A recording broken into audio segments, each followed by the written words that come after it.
Hai semuanya, selamat datang di Pacaparia Ima Vandam bercerita. You gonna break my heart, you gonna tear it apart, no matter what you do. So teman-teman, terima kasih sudah mengikuti story time aku dengan judul Anak Rumah Sakit Jiwa atau The Asylum Daughter. Nah, ini adalah part ketiga yang mana happy ending, tetapi ya namanya happy ending itu sebelum happy endingnya pasti ceritanya itu bulat banget dan sangat menyedihkan. Oke, singkat kata singkat cerita, di sini aku akan tayangkan ada gambar-gambar yang aku comot dari Google, di mana di gambar ini kalian bisa melihat sekilas workhouse atau rumah gelandangan itu seperti apa. Ya, kalau dari sekilas fotonya kalian akan melihat bagus kok, tempatnya masih gedong. Ya iyalah gedong. Toh di sini tahun 1800-an itu selalu salju, dan saljunya tuh nggak nanggung-nanggung, bisa 2 meter tingginya gitu. Jadi emang bener-bener minus 20, minus 40 masih seperti itu cuacanya. Sehingga kenapa ada rumah gelandangan ini, karena rumah gelandangan ini pilihan yang terbaik dari yang terburuk gitu. Karena ya daripada di luar bisa mati beku, ya mereka akhirnya yang orang-orang gelandangan yang nggak mampu punya rumah ataupun makanan, mereka pasti ke rumah gelandangan. Dimana di rumah gelandangan ini mereka diperlakukan tidak layaknya manusia ya. Jadi mereka itu diperes banget keringetnya. Mereka yang dewasa-dewasa biasanya dipekerjakan secara paksa, kayak kerja yang keras banget, dan imbalan yang mereka dapat makan, tapi sebenarnya makan itu tidak mencukupi nutrisi yang mereka butuhkan dalam mereka melakukan pekerjaan. Kadang-kadang mereka ini akan dipekerjakan di luaran sana pada orang-orang kaya, dan mereka tidak mendapatkan gaji. Mereka cuma dapat makan sama tidur, tempat tidur aja. Yang mendapatkan gaji ya yang mengelola atau yang memiliki rumah gelandangan tersebut. Dan ketika nanti mereka kecelakaan di luar sana, mereka sakit, bahkan mereka mendapatkan perlakuan kayak sexual abuse gitu ya bagi perempuannya, itu ya mereka nggak diperhatiin istilahnya. Ya udah, emang kamu gelandangan, memang kamu pantas mendapatkan hal itu. Jadi intinya seperti itu ya. Jadi memang benar-benar hal yang sangat buruk sekali yang menimpa orang-orang yang nggak punya pilihan, yang harus tinggal di rumah gelandangan ini. For your information, jadi rumah gelandangan ini sudah nggak ada lagi karena tidak berperi kemanusiaan, sehingga pemerintah UK menutupnya ya. Jadi udah nggak ada lagi gitu. Jadi organisasinya itu lebih ke charity atau amal yang lebih manusiawi. Oke? But anyway, kita balik ke ceritanya The Asylum Daughter atau Anak Rumah Sakit Jiwa. Kalau minggu sebelumnya aku menceritakan tentang Lady Caroline, kemudian setelahnya aku menceritakan Elizabeth, dan hari ini aku akan lanjut dengan bertemunya Elizabeth dan Lady Caroline. Mereka akhirnya hidup bersama layaknya ibu dan anak, dan Elizabeth juga menikah serta bahagia. But well, kita lanjut dengan ceritanya ya. So pada hari itu, setelah Lady Caroline berpikir bahwa setelah beberapa bulan dia PDKT dengan anaknya, dia benar-benar sudah tidak bisa membendung rasa keinginan dia untuk membuka diri siapa dia.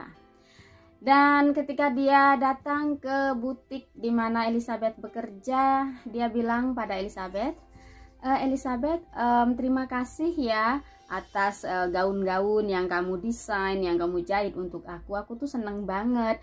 Dan karena aku seneng banget, aku pengen deh ngajak kamu ke restoran besar, istilahnya restoran mewah yang cuma orang bangsawan aja yang bisa masuk ke dalamnya gitu, saking mewahnya dan mahal gitu ya.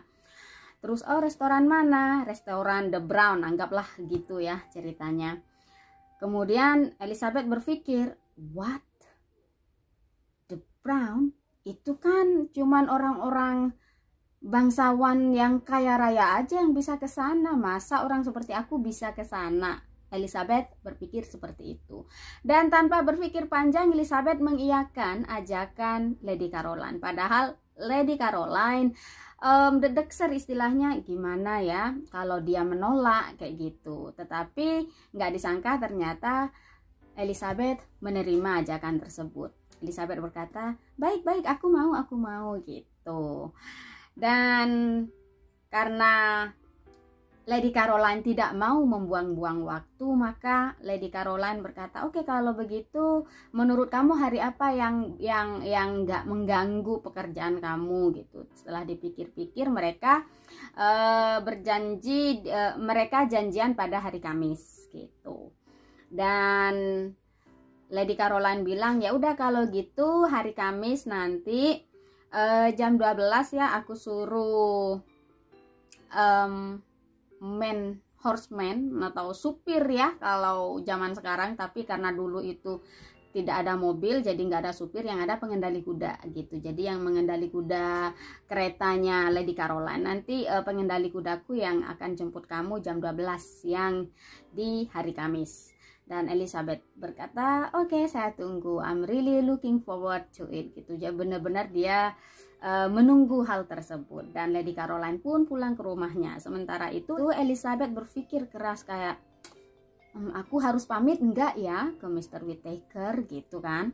Karena secara kalau dia nggak pamit takut ketahuan butiknya tutup. Kalau dia pamit dia juga takut nggak diizinin gitu, padahal kan istilahnya itu kesempatan yang ya bisa merasakan kemewahan di restoran itu, seperti itu.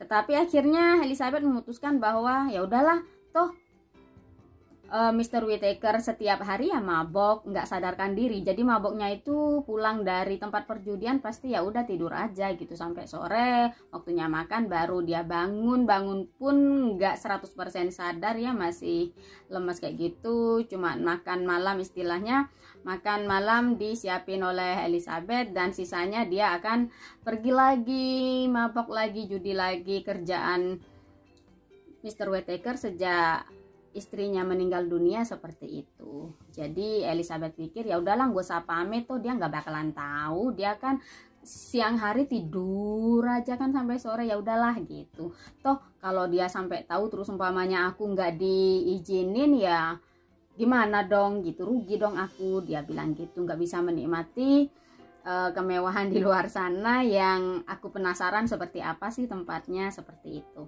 Dan ternyata akhirnya datanglah hari Kamis itu, dan dia memakai dressnya yang terbaik karena sebelum butiknya omsetnya turun hingga hampir gulung tikar, Elizabeth memiliki banyak gaun yang dia jahit sendiri, ya disuruh sih sama Nyonya Whittaker semasa dia masih hidup untuk bereksperimen dengan desain dan ya menjahit sendiri, sehingga dia pakai baju yang terbaik yang dia punyai saat itu.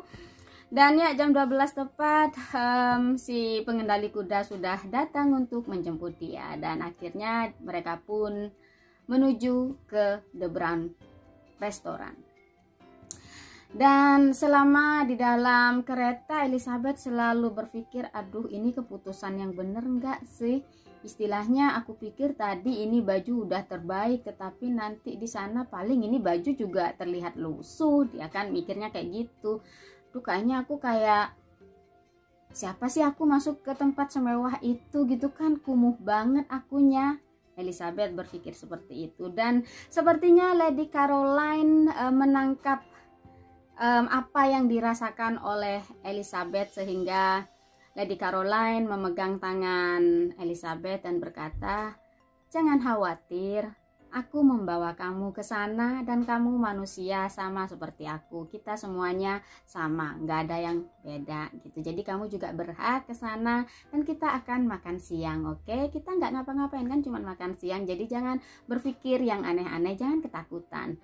Begitu kata Lady Caroline. Dan karena nasihat itu, Elizabeth sedikit lega, kayak oke, aku bisa gitu. Ternyata ketika mereka nyampe di sana, Elizabeth melihat sekelilingnya, istilahnya pelayan di restoran itu aja kelihatan lebih wow dari penampilan dia, dan itu membuat dia down lagi, kayak aduh kayaknya aku nih salah ambil keputusan ini, seharusnya aku nggak usah datang ke sini deh, begitu kata Elizabeth. Tetapi Lady Caroline lagi-lagi dia menangkap apa yang dirasakan oleh Elizabeth. Lady Caroline langsung menggandeng dia. Oh sayang, jangan berpikir yang aneh-aneh, kamu berhak untuk menikmati makan siang ini, aku yang traktir kan. Dan akhirnya mereka pun makan dengan hidangan yang begitu mewah, yang bagi Elizabeth sejak meninggalnya Nyonya Whittaker, Elizabeth itu sudah tidak makan seenak dulu istilahnya, karena keuangan mereka makin terpuruk karena semua hasil dari butik dibuat minum-minuman mabok-mabokan dan juga berjudi oleh Mr. Whittaker, dan Elizabeth juga nggak bisa ngontrol semua itu karena ya siapalah dia hanya pekerja, dia bukan siapa-siapa, jadi dia nggak bisa say no ya kalau Mr. Whittaker ngambil uangnya. Jadi ya udahlah, akhirnya dia makannya ya jadi biasanya kayak kalau bikin sup biasanya dagingnya tuh segede tangan gitu kan. Nah ketika mulai menurun omsetnya karena dibuat judi oleh Mr. Whittaker, maka dia kayak paling kalau ada daging itu cuman perasa aja seujung jempol gitu, dagingnya seiris-iris gitu dia awet-awetin gitu karena takut nggak cukup gitu. Keadaan keuangan di butik itu seperti itu, pokoknya bener-bener hampir kehabisan gitu. So anyway, hidangan demi hidangan mereka nikmati, dan ya Lady Caroline sih nggak terlalu makan, tetapi dia lebih melihat betapa lahapnya anak gadis dia, yang dia benar-benar sudah nggak tahan lagi ingin membuka diri bahwa aku ibumu gitu, tetapi dia tunggu saat demi saat melihat anaknya menikmati hidangan yang nikmat, yang mewah. Dan Elizabeth juga udah lama nih nggak makan seperti ini. Mereka pun ya menyelesaikan makanan penutup, dan akhirnya Lady Caroline order teh ya, sekedar untuk ngobrol-ngobrol, dan mereka pun ngobrol. Dan setelah itu tiba-tiba Lady Caroline menatap tepat pada mata Elizabeth sambil berkata, "Maafkan aku Elizabeth, hidup kamu selama ini sangat menyedihkan. Itu karena perbuatan aku yang tidak bisa membuat kamu bahagia, aku yang tidak kuasa membiarkan kamu jauh dari jangkauanku." Elizabeth pun berpikir, apa maksudnya gitu, apa hubungannya hidup aku seperti ini dengan kamu gitu. Kemudian Lady Caroline meneruskan kata-katanya, "Elizabeth, aku ibumu." Kemudian Elizabeth kaget gitu. Tunggu. Maksudnya kamu ibu aku? Aku keturunan bangsawan seperti kamu nggak salah. Begitu jawab Elizabeth karena dia tidak percaya hal itu. Dan Lady Caroline pun menceritakan semua kejadian dari bagaimana dia hamil, bagaimana dia ditaruh di rumah sakit jiwa, bagaimana dia mengalami siksaan demi siksaan selama di rumah sakit jiwa, hingga akhirnya dia melahirkan Elizabeth, dan akhirnya Elizabeth pun dirampas dari tangannya, dan dia tidak tahu kemana Elizabeth, kemana dia dibawa. Dan Lady Caroline berkata, "Tetapi kamu jangan berpikir selama ini aku tidak mencari kamu. 17 tahun berlalu, hari demi hari aku tidak pernah berhenti memikirkan kamu. Di pikiranku, di hatiku selalu ada kamu. Aku selalu mencari kamu, dan sekarang aku menemukan kamu." Kemudian Elizabeth bertanya, "Kok bisa kamu nemuin aku? Gimana?" Dan dia pun Lady Caroline bercerita bahwa dia akhirnya karena nggak nemu titik terang tentang kemana bayinya, akhirnya dia kan membayar detektif untuk mencari Elizabeth, di mana akhirnya mendapatkan informasi bahwa Elizabeth dibawa ke Southwark Workhouse, dan akhirnya dia datang ke Southwark Workhouse, dan di sana dia tanya kemana dia, dan master di sana mengatakan bahwa Elizabeth kerja ke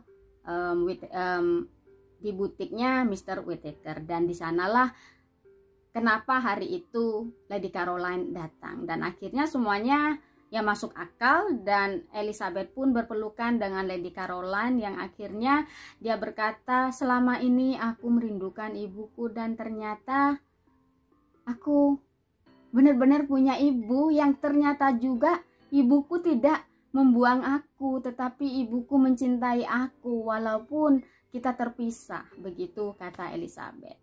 Dan ya akhirnya mereka berpelukan, dan benar-benar mereka bahagia karena akhirnya Lady Caroline merasa lega, dia bisa membuka diri, dan ternyata Elizabeth menerima dan percaya bahwa Lady Caroline adalah ibunya. Tetapi hal yang tidak mereka sangka terjadi. Tiba-tiba Lady Caroline wajahnya sangat tegang, dan Elizabeth berpikir, ada apa? Kenapa? Ternyata ada 2 bodyguard laki-laki yang besar menuju ke arah meja mereka. Kemudian Lady Caroline berkata, Elizabeth, lari, lari, lari, gitu. Elizabeth nggak mengerti, tetapi dari seraut wajah ibunya dia paham bahwa itu hal buruk. Oke, so Lexi pindah ke atas sana. Dia suka didongengin, teman-teman. Dia pikir aku dongeng untuk dia. So ya, ketika mereka melihat bodyguard itu datang menghampiri, Elizabeth, pergi, lari, cepet lari, gitu. Sementara 2 bodyguard itu memegang Lady Caroline dengan kuat gitu, jadi sedikit menyeret dia untuk keluar dari restoran itu, begitu. Kemudian Elizabeth juga nggak paham apa yang terjadi, dan Lady Caroline sambil dia diseret-seret, dia berteriak pada Elizabeth, lari Elizabeth, lari, mereka itu suruhan papa aku, kamu lari Elizabeth, begitu teriak Lady Caroline. Lalu dengan gemeteran Elizabeth keluar dari restoran itu sambil dia juga melihat ibunya diseret sedemikian rupa untuk masuk ke dalam kereta, dan mereka pun melaju pergi dari area itu. Elizabeth berlari, bukannya lari menjauh, tetapi Elizabeth mencoba mengikuti kemana kereta itu dibawa, kemana kereta itu menuju.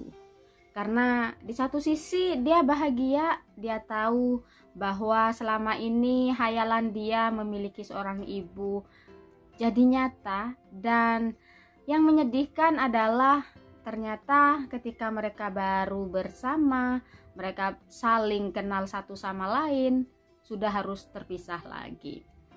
Dan Elizabeth berpikir, kemana kira-kira ibuku dibawa, mau diapain ya gitu. Tetapi dia ingat ketika Lady Caroline bercerita bagaimana papa Lady Caroline, yang mana kakek dari Elizabeth ini, memperlakukan Lady Caroline sedemikian rupa, ditaruh di rumah sakit jiwa, disiksa sedemikian rupa. Itu sesuatu yang sangat kejam. Seorang ayah bisa melakukan hal itu pada anaknya, sekalipun anaknya berbuat hal yang salah. Dan Elizabeth tidak ada pilihan selain dia kembali ke tempat tinggal dia. Dan di perjalanan menuju ke tempat tinggal dia, dia kaget karena ada satu bodyguard yang menghampiri dia, bodyguard yang salah satu dari tadi yang menyeret ibunya. Kemudian Elizabeth tidak bisa berkata apa-apa karena dia ketakutan, dan bodyguard itu berkata, maaf Nona, siapapun kamu, saya minta maaf apa yang terjadi tadi, tetapi saya hanya ingin menyampaikan bahwa Lady Caroline itu, dia itu punya penyakit jiwa, dia pernah masuk ke rumah sakit jiwa, jadi tolong ya, apapun yang dia katakan tadi, anggaplah itu cuman kegilaan dia kan sakit jiwa, jangan dianggap ke dalam hatimu ya apapun cerita dia. Demikian kata bodyguard tersebut, lalu bodyguard tersebut pergi. Jadi Elizabeth pun pulang. Sepanjang perjalanan menuju tempat tinggalnya, Elizabeth berpikir keras, apa iya Lady Caroline gila dan apa yang dia katakan itu hanya hayalan dia karena dia mengalami gangguan jiwa? Apa mungkin? Tetapi di hati kecil dia merasa bahwa ya memang benar-benar ada ikatan batin antara mereka. Jadi di satu sisi Elizabeth percaya bahwa mereka adalah ibu dan anak, tetapi di sisi lain dia juga berpikir, kira-kira tadi bodyguard bilang gitu tuh bener nggak sih gitu. Kira-kira Lady Caroline cuman sekedar sakit jiwa, kemudian dia ngarang cerita, bener nggak sih? Jadi dia ada keraguan di sana, sehingga ketika dia sampai di tempat tinggalnya, dia berpikir dia akan bertanya pada Tuan Whittaker, di mana Tuan Whittaker memungut dia dari rumah gelandangan mana, karena selama ini dia tidak pernah tahu nama rumah gelandangan yang dia tinggal itu, yang dia dirawat dari bayi hingga diambil oleh Nyonya Whittaker, oleh Mr. Whittaker. Dia tuh nggak tahu nama rumah gelandangannya tuh apa gitu. Akhirnya dia beranikan diri untuk mengetuk pintu Tuan Whittaker. Tok tok tok tok, permisi Pak. Ya apa Elizabeth? Gangguin orang tidur aja gitu, jawab Mr. Whittaker dalam keadaan mabok berat. Kemudian Elizabeth memberanikan diri. Pak, tolong deh Pak, Tuan Pak gitu, sama aja ya. Tolong deh Pak, aku cuman ingin tahu rumah gelandangan kamu mungut aku tuh apa nama rumah gelandangannya? Kamu ini tanya itu lagi, tahu nggak? Istriku tuh meninggal gara-gara kamu tuh pemalas. Giliran kamu harusnya cuci piring, kamu nggak cuci piring. Jadi istriku tuh kecapean ngerjain seharusnya pekerjaan yang jadi pekerjaan kamu, makanya dia sakit terus mati. Itu gara-gara kamu. Begitu kata Tuan Whittaker. Dalam maboknya dia marah-marah pada Elizabeth, dan Elizabeth hanya memaklumi karena dia dalam keadaan mabok. Dan ya memang selama ini Mr. Whittaker selalu ketus pada dia, dan dia juga memaklumi dia begitu karena begitu besar cintanya pada istrinya. Dan memang secara logika kata Elizabeth, ya Elizabeth hanya anak pungut, istilahnya yang dikerjakan di situ. Elizabeth memaksa untuk bertanya sekali lagi, tolong deh Pak, nama rumah gelandangan. Apaan sih? Bukunya ngomong sendiri. Kaget aku. Emang aku enggak ini ke internet Nunana. Jadi maaf ya teman-teman. Aku kaget tiba-tiba we have problem to connect to internet. Orang aku memang nggak kasih internet, cuman buat baca buku ya kan, cuman buku. Nah terus Elizabeth bertanya, tolong deh Pak, namanya apa, nama rumah gelandangannya? Sorted Workhouse ya, gitu kata Elizabeth, karena itu yang nama itu yang disebut oleh Lady Caroline. Dan Mr. Whittaker menjawab, iya, Sorted Workhouse. Udah sana pergi. Dan jangan lupa nanti kalau masak kasih banyakan gitu dagingnya. Apaan dagingnya cuma sedikit gitu. Jadi akhirnya Elizabeth turun dari lantai atas dan kembali bekerja di butik. Dia pikir, ya kalau beneran rumah gelandangan itu namanya Sorted, berarti Lady Caroline selama ini tidak berbohong pada dia. Begitu pikir Elizabeth. Dan dia pikir lagi tentang daging. Aduh, dia pikir ini tinggal menghitung hari saja sebelum butik ini benar-benar gulung tikar. Begitu jawab Elizabeth. Kemudian tak berapa lama dia buka butik, dia mulai menjahit ya, Vermaak apa yang ada yang dia kerjakan. Tiba-tiba ada 2 orang berseragam seperti ya kalau sekarang sebutannya kayak satpam gitulah, security. Elizabeth kaget, kayak waduh, aku mau diapain? Jangan-jangan itu suruhannya papanya Lady Caroline. Begitu pikir Elizabeth, udah ketakutan. Tetapi semakin mereka mendekat, Elizabeth lihat, oh bukan deng, bukan yang tadi, beda orang. Tapi mereka kesini ngapain ya? Gitu. Akhirnya mereka pun datang dan masuk tanpa ketok pintu, tanpa berpermisi. Mereka main nyelonong masuk ke dalam butik. Kemudian mereka bertanya, maaf, ini benar tempat tinggalnya Mr. Whittaker? Iya pak, benar. Memang kenapa? Oh, kami itu tukang apa namanya itu teman-teman? Debt collector. Tukang kolektor hutang, penagih hutang gitu loh. Yang kasar kayak gitu-gitu. Aku dari ini tukang tagih hutang. Jadi Mr. Whittaker ini banyak banget hutangnya dari rumah judi, dan aku kesini untuk menyita tempat ini. Dan ketika mendengar hal itu, Elizabeth kaget. Kayak what? Akhirnya apa yang selama ini aku takutkan terjadi juga gitu. Kamu siapa? Kata tukang tagih hutang itu. Elizabeth pun menjawab, maaf pak, saya di sini cuman bekerja, saya nggak tahu apa-apa. Kemudian 2 laki-laki itu berubah ya sikapnya, jadi lebih ramah pada Elizabeth. Ya udah kalau gitu, Tuan Whittaker ada nggak? Ada sih pak, di atas di kamarnya gitu.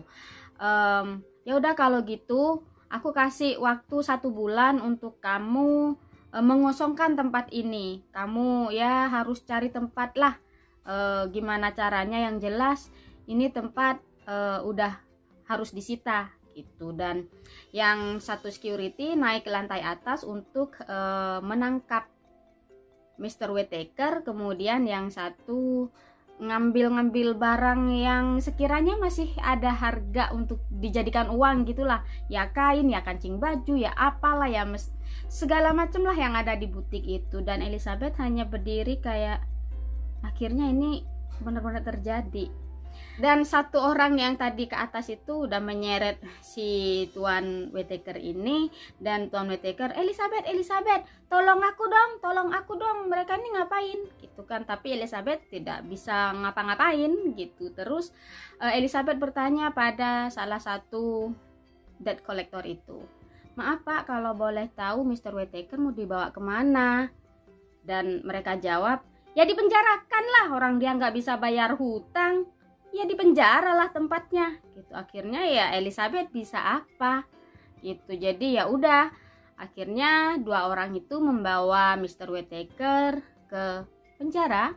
Dan Elizabeth ya dia masih berpikir apa yang harus dia lakukan. Jadi dia ada beberapa dress yang bagus, dia pun jual ke pasar ya, second hand kayak gitu. Ya dia kumpulkan duit yang selama ini dia dapat dari menjahit baju Lady Caroline. Dia kumpulkan sedikit demi sedikit, dan ya sekiranya dia cukup uang untuk 1 minggu sewa rumah gitu. Bukan rumah teman-teman, kayak kos-kosan, tapi bukan kos-kosan juga. Jadi kayak ya udah gubuk gitu, yang cuman gak ada apa-apanya, kosong melempong gitu, gak ada perapian. Dan yang mana itu cuaca udah dingin gitu, udah masuk musim dingin. Dan uangnya Elizabeth itu cuman cukup untuk seminggu bayar itu. So mau gak mau, 1 bulan berlalu, Elizabeth pun mengemasi barangnya, apa yang bisa dia jual, diuangkan, ya dia diuangkan. Apa yang jadi ya udah, dia akhirnya nyari tempat tinggal sendiri, dan dia menemukan satu tempat di satu sudut yang benar-benar keadaannya ya kawasan kumuh, gubuk kecil, ada satu jendela, tidak ada ranjang, cuman ada disediakan kayak rug atau ya semacam selimut gitu ya di lantai gitu. Ya udah, cuman itu aja gitu. Akhirnya ya kata Elizabeth, ya udah, daripada nggak punya tempat, daripada kehujanan atau kedinginan di luar, minimal di sini walaupun nggak ada tempat perapian ya minimal di dalam ruangan gitu, karena itu aja yang bisa dia effort atau yang mampu dia bayar gitu kan. Dan dia pun pergi ke pasar untuk beli koran. Kemudian dari koran itu dia cari-cari pekerjaan apa, dan ya dia menemukan satu pekerjaan, yaitu menjahit ya. Jadi menjahit kayak borongan gitu. Dan gajinya itu sedikit banget, istilahnya seharian dia ngerjain jahitan itu nggak bisa buat bayar satu hari untuk tinggal di gubuk itu gitu. Segitu pekerjaannya itu, segitu kecilnya penghasilannya. So teman-teman, Lexi lagi dibawa jalan oleh dadinya. Aku nggak ikut karena hujan. Aku kalau hujan nggak keluar rumah. Kalau dingin tapi nggak hujan, aku tetap ikut JJS. Tapi kalau udah hujan, no, nggak suka basah-basah, karena nggak basah pun udah dingin, apalagi basah. Ya udah, suamiku aja. So ya, kita sampai pada ketika Elizabeth ya cari kos-kosan, dan dia hanya bisa mendapatkan kos-kosan yang paling murah yang bisa dia bayar, ya cuman sekedar ruangan aja, nggak ada perabot, nggak ada dapur, nggak ada perapian, cuman ya satu ruangan, ada satu jendela, pintu, udah itu aja. Dan untuk tempat tidurnya ya kayak ada selimut yang jelek banget kayak gitu intinya. Kemudian ya walaupun di posisi seperti itu, Elizabeth selalu bersyukur. Dia bersyukur paling minimal dia masih ada atap di atas kepalanya, walaupun kedinginan masih bisa selimutan istilahnya, walaupun nggak bisa ada perapiannya gitu. Dan Elizabeth pikir dia tidak melakukan apa-apa untuk menghasilkan uang, karena ya pastinya uang dia cuma cukup untuk seminggu ya, bayar sewa kosnya itu seminggu aja. Dan ya dia cuman makan roti saja, kan roti. Dan dia nggak makan kayak satu lembar roti langsung sehari, enggak, diirit-irit gitu teman-teman. Jadi yang penting ada isilah perutnya itu walaupun masih lapar kayak gitu. Jadi makan roti, minum air, udah kayak gitu doang. Karena semiris itu keadaan dia waktu itu. Dan dia pun sambil ngerjain jahitan, dia pun setiap kali bisa pergi ke pasar, dia pasti akan membeli koran dan mencari lowongan pekerjaan. Dan di sana dia melihat ada lowongan pekerjaan menjadi PRT ya, pembantu rumah tangga. Jadi akhirnya dia simpan itu alamatnya yang ada di koran tersebut, dan dia datangi untuk melamar sebagai pembantu rumah tangga ya. Dan ternyata sampai di sana cook atau kepala dari para karyawan di sana itu yang membukakan pintu, dan dia bilang, oh maaf kalau kamu untuk mencari pekerjaannya udah diisi orang kayak gitu ya. Akhirnya dia pun kembali. Kemudian dia ingat suatu hari dulu ketika Lady Caroline meminta dia untuk menjahit gaun untuk dia, dia diberi kartu nama Lady Caroline. Nah, di situ dia ingat bahwa di kartu nama itu ada tercantum alamat Lady Caroline, dan waktu itu Lady Caroline berkata, kalau kamu butuh sesuatu cari aku di alamat ini. Dan Waktu itu dia mau pergi ke alamat tersebut bukan untuk minta bantuan, tetapi dia sekedar ingin tahu ada apa dengan Lady Caroline sejak kejadian hari itu di restoran. Ketika dia melihat Lady Caroline diseret-seret oleh asisten papanya. So, singkat kata, singkat cerita, Elizabeth pun mendatangi alamat tersebut dan yang membukakan pintu adalah salah satu bodyguard papa dari Lady Caroline. Kemudian dia juga kaget karena dia tidak diusir tetapi disuruh masuk. Jadi bodyguardnya papa dari Lady Caroline itu bilang pada Elizabeth, tunggu di sini ya sebentar. Dan Elizabeth pun menunggu sebentar sambil dia melihat-lihat, dan ada lukisan di sana, lukisan daripada Papa Caroline dan mamahnya ya, jadi nenek dan kakek dia sebenarnya gitu. Kemudian Tuan Derby Spears, yang mana dia adalah papa dari Lady Caroline, yang keluar menemui Elizabeth sambil dia bertanya, kamu kenapa kesini? Ngapain?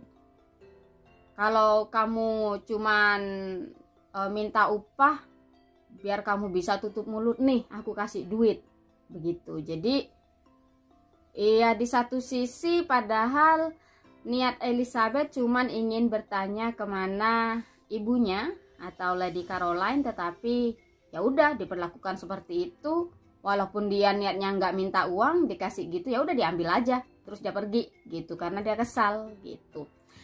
Kemudian dia pergi dari situ, ya paling enggak itu duit yang dikasih ke dia masih cukup untuk bayar 1 minggu uang sewa ya. Jadi seminggu ke depannya untuk sewa kamar dia. Sambil dia terus melakukan borongan jahitan setiap hari, dan suatu hari dia pergi ke pasar untuk beli roti. Dan di sana dia melihat rombongan dari papa Lady Caroline ya. Jadi ada 2 kereta lewat gitu dan masuk ke satu klub atau satu tempat yang eksklusif gitu ya, yang mewah. Dan dia pun berpikir, aku mau nyelinap ke dalam, aku mau tanya kemana sih mamaku, bilang gitu. Dia niatnya mau nyari mamanya itu bukan cuma ya mau diakui, enggak, dia enggak ingin diakui, dia hanya ingin tahu apakah dia baik-baik saja. Itu saja, dia ingin tahu itu saja. Dan akhirnya ketika bodyguardnya lagi merokok di samping bangunan itu dan pintunya agak terbuka, dia pun gunakan kesempatan itu menyelinap masuk ke dalam klub tersebut dan dia langsung berdiri di depan Tuan Derby Spears ya, papa dari Caroline. Kemudian dengan muka yang tegang, Tuan Spears bertanya pada Elizabeth, kamu apa kesini? Kamu loh miskin, gelandangan kayak gitu penampilannya, kamu tuh nggak pantas ada di sini, dia bilang kayak gitu. Kemudian Elizabeth dengan mengangkat kepalanya yang tinggi, dia berkata pada ya kakeknya ya kan, kamu tahu siapa aku? Aku cucumu, aku anak dari Lady Caroline. Aku kesini aku nggak minta kamu mengakui apapun. Aku hanya ingin tahu kemana mamaku. Kamu apain mamaku? Dia cuman bertanya seperti itu. Sementara apa yang dia katakan dengan suara lantang membuat para tamu yang berada dalam ruangan itu terperanjat. Kayak setahu kita kan nggak pernah, Lady Caroline nggak pernah punya anak, bahkan dia nggak pernah menikah. Ini ada apa? Tuan Spears nggak mau kehilangan muka ya, karena dia seorang bangsawan yang selalu menjaga image-nya. Dia berteriak pada salah satu asistennya atau bodyguard, kamu tangkap dia dan bawa ke atas gitu. Nah kemudian ya ditangkaplah si Elizabeth dan dibawa ke ruangan atas dan digembok ya, dikunci pintunya, ruangannya gelap. Kemudian di situ Elizabeth berpikir betapa bodohnya hal yang dia lakukan. Sekarang dia ditangkap dan dimasukkan ke dalam ruangan gelap. Dia pun tidak tahu bagaimana dia akan kabur dari tempat itu, bagaimana dia akan survive. Dan dia selalu berpikir tentang mamahnya. Kalau apa yang mamahnya ceritakan, bagaimana seorang ayah daripada Lady Caroline tega memasukkan anaknya sendiri, bahkan anak bungsu, ke dalam rumah sakit jiwa. Elizabeth berpikir, apalagi sama aku bisa dibunuh mungkin, begitu pikir Elizabeth ketakutan. Tak lama kemudian pintu terbuka dan 2 bodyguard langsung membopong Elizabeth yang sangat, dengan kerasnya dia, sekuat tenaga dia memberontak, lepaskan aku, lepaskan aku. Tetapi mereka tidak melepaskan Elizabeth, malah mereka memasukkan Elizabeth ke dalam kereta, dan mereka, ada Elizabeth, 2 bodyguard, dan papanya Lady Caroline, melaju menuju ke satu tempat yang Elizabeth tidak pernah bayangkan dia akan dibawa ke tempat itu. Tempat apakah itu, teman-teman? Jadi history repeat itself. Kadang-kadang satu yang telah terjadi akan terjadi kembali, mengalami pengulangan kembali. Itulah apa yang terjadi pada Elizabeth. Kemana Elizabeth dibawa waktu itu? Ke Bedlam Asylum, rumah sakit jiwa Bedlam.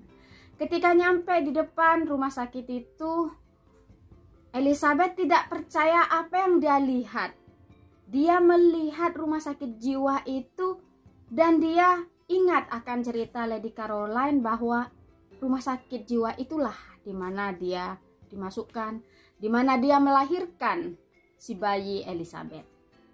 Kemudian Elizabeth benar-benar ketakutan dan panik. Dia berteriak, dia memberontak sekuat tenaga, dia berteriak, lepaskan aku, lepaskan aku. Aku janji aku tidak akan cari-cari gara-gara, aku tidak akan cari-cari kamu. Aku akan melupakan semuanya, tapi lepaskan aku. Tetapi Tuan Spears terlanjur marah. Dia berkata, aku tidak akan pernah melepaskan kamu. Ini adalah tempat kamu. Kamu dan ibumu sama saja. Kamu bukan darah kami. Jadi ini tempat terbaik untuk kamu. Jadi kamu akan selamanya tinggal di sini. Kemudian Elizabeth pun ditinggal di dalam rumah sakit jiwa tersebut sementara Tuan Spears balik.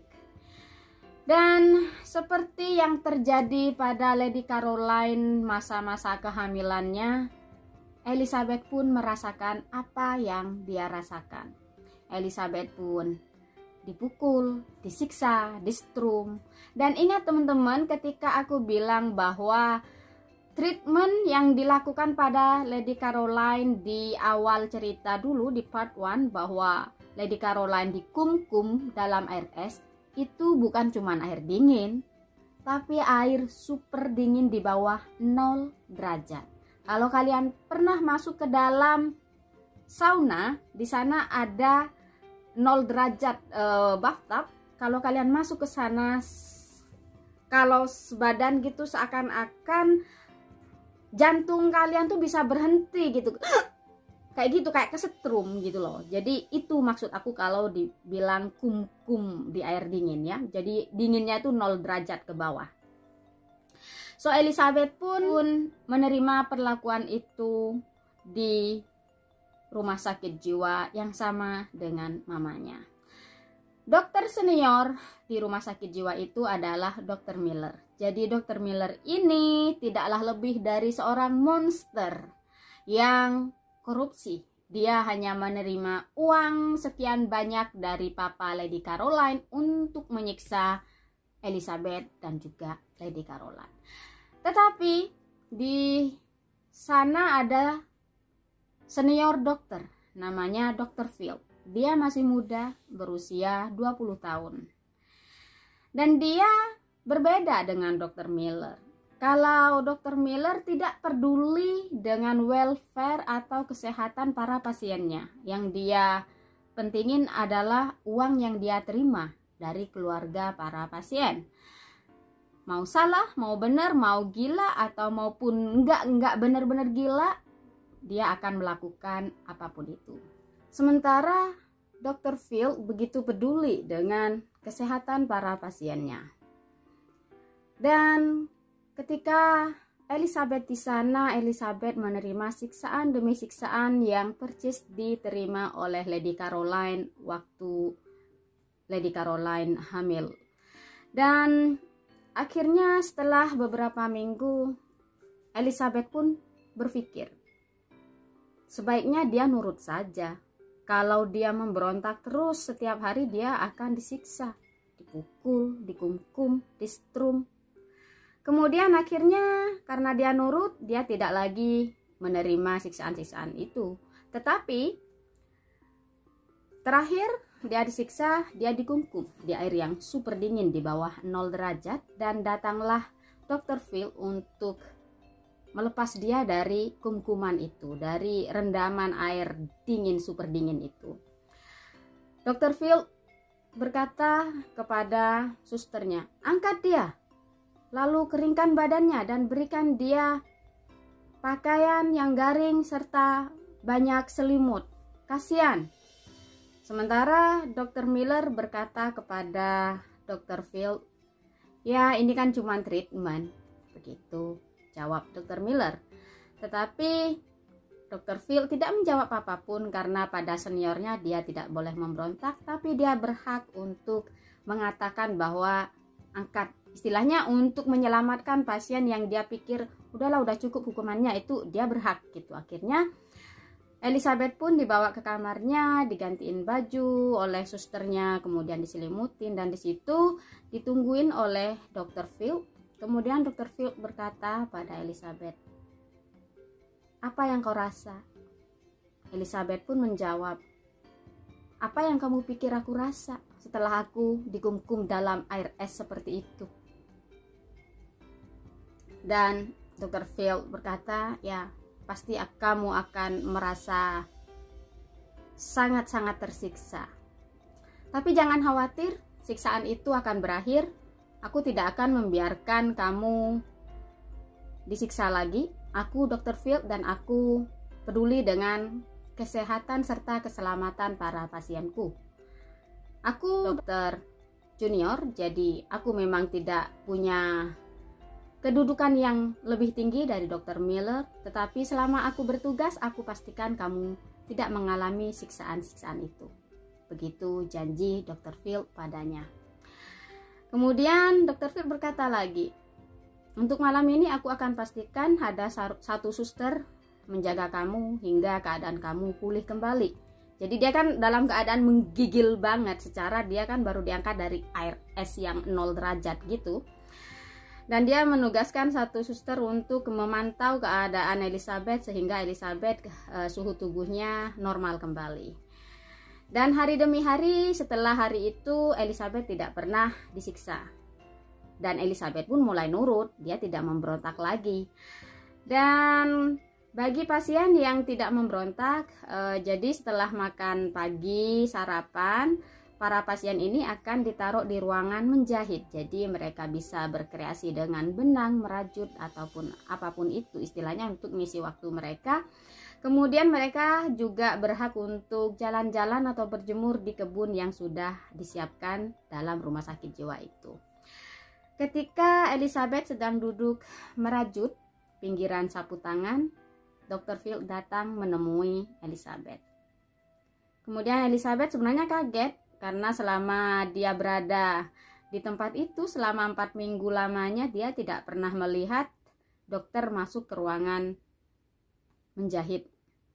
Dan Dr. Phil datang serta duduk di samping Elizabeth sambil bertanya, "Kamu apa kabar?" Elizabeth menjawab, "Baik." Lalu Dr. Phil bertanya, "Aku ingin kamu menceritakan apa masalah kamu." Kemudian Elizabeth mengangkat kepalanya serta menatap pada dokter muda tersebut. Sambil dia berkata, kamu sudah tahulah ceritaku dari senior kamu, ya kan? Apalagi yang ingin kamu dengarkan? Kamu ingin mendengarkan cerita yang sudah kamu dengar dari seniormu, atau kamu ingin mendengarkan cerita yang sebenar-benarnya? Dan Dr. Phil menjawab, aku ingin cerita yang sebenar-benarnya. Elizabeth pun tidak menyangka bahwa ada seorang dokter yang peduli pada pasien rumah sakit jiwa. Akhirnya karena diminta untuk menceritakan hal yang sebenarnya, Elizabeth pun menceritakan semua kejadian. Jadi dari bagaimana dia dilahirkan, ibunya, pertemuan dia dengan ibunya, dan lain sebagainya, hingga dia berada di rumah sakit jiwa pada saat itu. Akhirnya Dr. Phil berpikir dengan keras, ada sesuatu yang tidak beres pada kasus ini.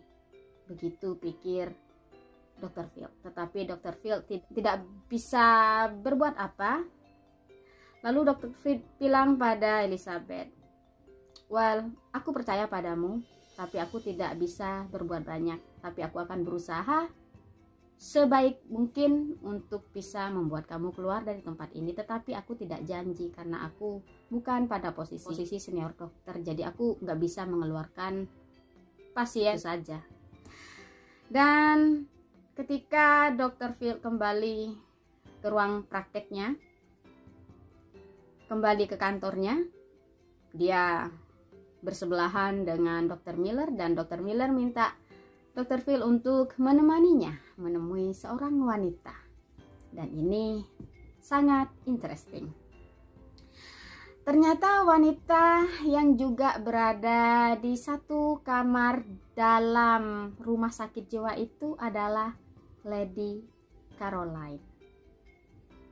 Di situ Dr. Phil menemukan satu titik kebenaran cerita dari Elizabeth. Nah, kemudian setelah melakukan treatment dan setelah dia melihat keadaan Lady Caroline yang begitu kurus, kering, tidak ada lagi harapan hidup pada wajahnya, matanya tidak memancarkan harapan, seakan-akan dia sudah give up pada keadaan. Dr. Phil bertanya pada Dr. Miller ketika mereka sudah meninggalkan kamar Lady Caroline. Ngomong-ngomong, Lady Caroline dan Elizabeth, mereka tidak tahu dong sebenarnya mereka itu ada di satu tempat. Dan dengan nada yang flat, Dr. Miller berkata, ya pastinya tidak lah.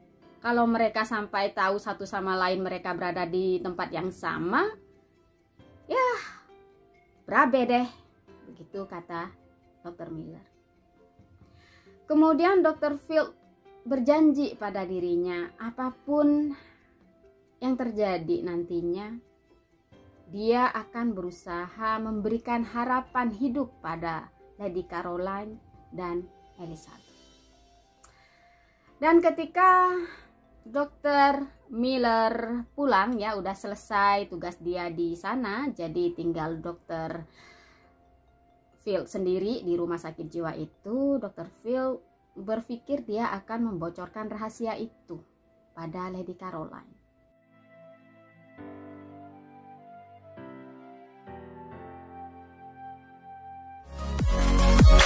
When